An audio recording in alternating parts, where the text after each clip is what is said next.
In this presentation, you will learn about postmodern theories.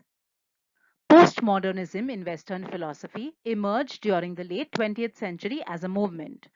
It tried to reject the grand theories which tried to explain the world from a specific dimension or binary way or build generalizations and universal laws. Postmodern believes in a diversity of a given problem. For example, if you're going to study a product, why go by the traditional questionnaire method? But there are other ways you could understand the consumerist behavior of a given product and understand it. Let us take another example of art. Traditionally, what is approved by kings, sanctioned, sponsored is seen as art or recognized. Now, anything can be seen as art, like abstract paintings. Who decides what art is? If such questions are asked, then that is postmodern thoughts. Postmodernism has emerged in every field. For example, look into the Eiffel Tower. It is just a vertical structure seen as art, celebrated rather than earlier times, just pieces of palaces, churches, paintings were seen as art. Postmodernism can be seen as a reaction against the intellectual assumptions and values of the modern period in the history of Western philosophy. Defining and writing postmodern. Postmodern theorizing is preoccupied with the visual society, its representations, cultural logic, and the new types of personal troubles and public problems that define the current age. At the most abstract level, the cultural logic of late capitalism defines the postmodern moment, but postmodernism is more than a series of economic formations. The postmodern society is a cinematic, dramaturgical production. Film and television have transformed American and perhaps all other societies touched by the camera into video visual cultures. Representations of the real have become stand-ins for actual lived experience. Three implications follow from the dramaturgical view of contemporary life. First, the reality is a staged social production. Second, the reality is now judged against its staged cinematic video counterpart. Third, the metaphor of the dramaturgical society or life as theatre has now become an interactional reality. The theatrical aspects of the dramaturgical metaphor have not crept into everyday life. They have taken it over. Art not only mirrors life, it structures and reproduces it. The postmodern society is dramaturgical. Accordingly, the postmodern scene is a series of cultural formations that impose, shape, and define contemporary human group life. These formations are anchored in a series of institutional sites, including the mass media, the economy, the polity, the academy, and popular culture. In these sites, interacting individuals come in contact with postmodernism, which, like the air we breathe, is everywhere around us, in the omnipresent camera, whenever lives and money exchange hands, in the sprawling urban shopping malls, in the evening televised news, in soap operas and situation comedies, in the doctor's office and the police station, and at the computer terminal. The cultural formations of postmodernism do not have a direct, unmediated effect on the worlds of lived experience. The meanings of postmodernism are mediated and filtered through existing systems of interpretation. These meanings may be incorporated into a group's ongoing flow of experience and become part of their collective vocabulary and memory. The postmodern here helps to sustain and enhance a group's way of existence. On the other hand, postmodernism's numerous contradictory cultural interpretations may be deemed irrelevant to what members of a group do and so disregarded. Other groups may adopt certain postmodern aspects while rejecting the others.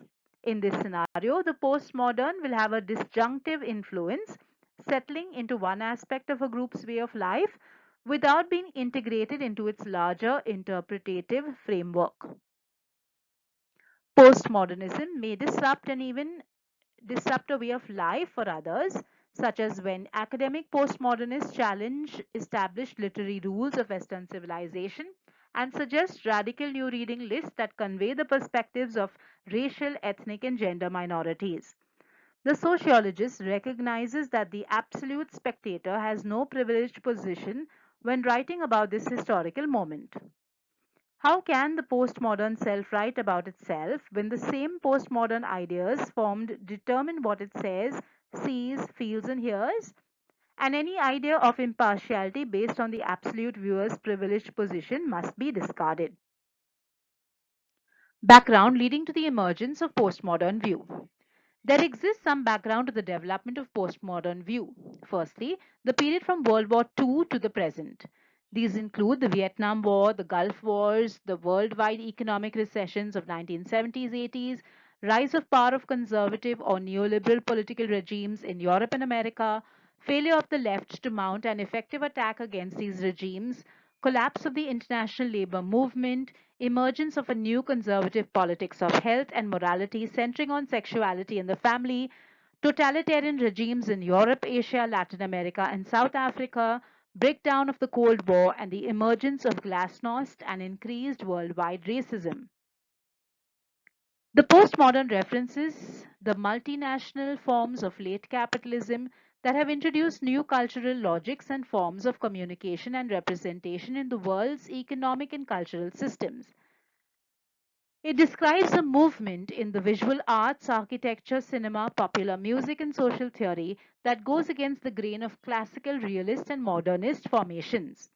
It references a form of theorizing and writing about the social anti foundational, post positivist, interpretive, and critical. Postmodern and cultural identity. We now recognize the diversity of gender. Some individuals even do not recognize themselves into any gender identity. They view themselves as fluid. They view it as just human nature where they are evolving and growing and trying to understand themselves rather than the binary model of female and male where one is trained. There are bisexual, queer identities, pansexual, homosexual recognized by countries or decriminalized. This acceptance of diversity and breaking or imposing of identities is what postmodernism thoughts are about. Core arguments in postmodern theories. An objective natural reality exists, a reality whose existence and properties are logically independent of human beings, minds, societies, social practices, or investigative techniques. Postmodernists dismiss the idea of simple realism. According to postmodernists, there is a conceptual construct, an artifact of scientific practice and language. The descriptive and explanatory statements of scientists and historians can be objectively true or false. These scholars believe there is no ultimate truth or it cannot be found too. Things are subjective to interpretation. Through the use of reason and logic, and with the more specialized tools provided by science and technology, human beings are likely to change themselves and their societies for the better. It is reasonable to expect that future societies will be more humane, more just, enlightened, and prosperous than now. Postmodernists deny this enlightenment, faith in science and technology as instruments of human progress. Indeed, many postmodernists hold that the misguided or unguided pursuit of scientific and technological knowledge led to the development of technologies for killing on a massive scale in World War II. Some go so far as to say that science and technology, and even reason and logic, are inherently destructive and oppressive because they have been used by evil people, especially during the 20th century, to destroy and oppress others. For example, nuclear bombs. Reason and logic are universally valid, that is, their laws are the same for and apply equally to any thinker and any domain of knowledge.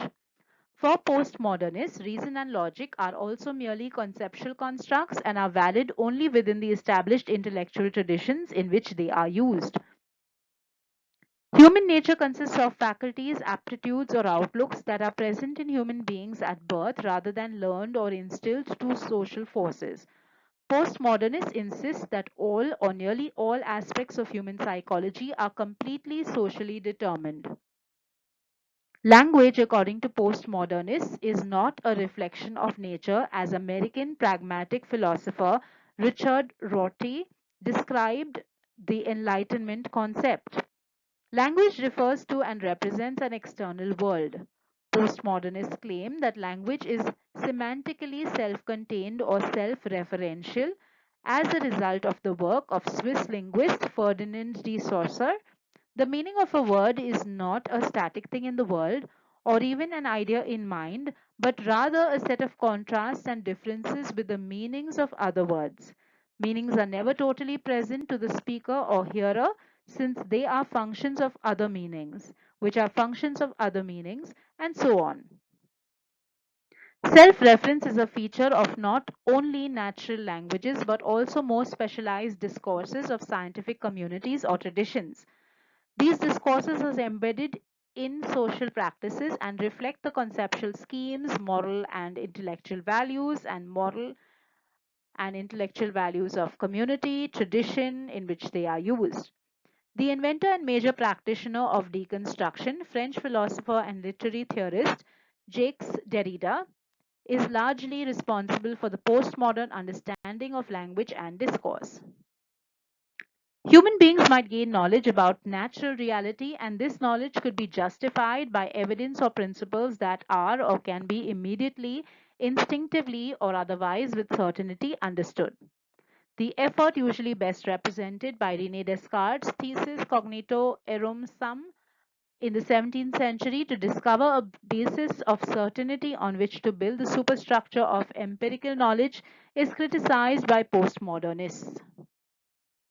Within a specific field of research, it is possible to build general theories that explain many elements of the natural or social world. For example, a general explanation of human history, such as dialectical materialism. Furthermore, constructing such ideas should be an aim of scientific and historical investigation, even though they will never be entirely achievable in practice. Postmodernists ignore this idea as a silly idea as well as an unhealthy tendency in Enlightenment discourses to adopt totalizing systems of thought or grand meta narratives of human biological, historical, and social development. These theories are seen as not valuable. Derrida himself associated the theoretical tendency towards totality with totalitarianism. Postmodernism and relativism. Postmodernists deny that there are objective aspects of reality, that there are statements about reality that are objectively true or false, that it is possible to know such statements, that human beings can know some things with certainty, and that there are objective or absolute moral rules. Discourses construct reality, knowledge, and value, hence, they can vary with them. This means that the discourse of modern science, when considered apart from the evidential standards internal to it, has no greater purchase on the truth than do alternative perspectives, including astrology and witchcraft. Postmodernists sometimes characterize the evidential standards of science, including the use of reason and logic, as Enlightenment rationality. Discussion regarding existing literature.